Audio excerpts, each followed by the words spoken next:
Last week I built the biggest addition to the display so far, which was the Badlands. It featured some custom mobs, a little hint of a mineshaft, and some complex parts usage with unique colors to create the various colors of terracotta that can be found in the biome. Today we're going to hop over to the opposite side of the display and work on the Cherry Grove biome. You guys voted for it, so I'm building it. There's not a moment to waste, so let's get to building.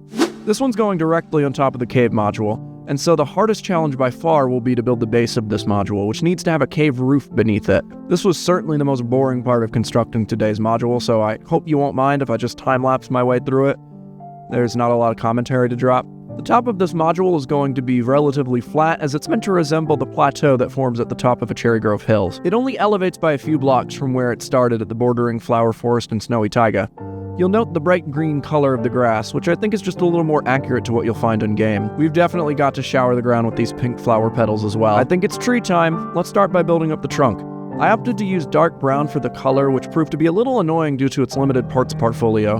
Notably, there is not a dark brown 2x2 inverted tile. This made it hard to build the trunk with that perfectly tiled look, but what was even harder was to build the trunk with the smooth look, as well as with the pink leaves on top. I spent a while making this, switching between various building techniques as I went, but eventually got a pretty convincing result. It's pretty big looking in LEGO, but it's actually a little smaller compared to most of the cherry trees you'll find in-game, but that's a sacrifice I'm willing to make because I need to fit 3 of these things up here. And like with all of the previous trees in this world, I just copied and pasted.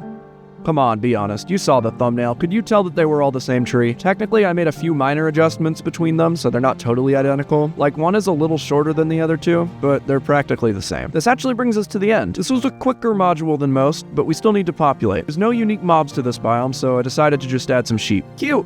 I also figured we could add the sniffer here. Even though the sniffer isn't really technically tied to this biome, they both often get associated with one another for being in the same update. I just used the instructions off the LEGO website and modified the top a little bit. But there's one problem though. The model that they use has a custom decal and a 1x2 tile, and that piece isn't available in stud.io. So I made my own. Problem fixed. Thank you guys for watching this video. I know it wasn't as grand as the last episode, but the good news is that next week we're building the player base, which I know will definitely be a good time. It's rendering time, so sit back, relax, and enjoy. I'll catch you next week.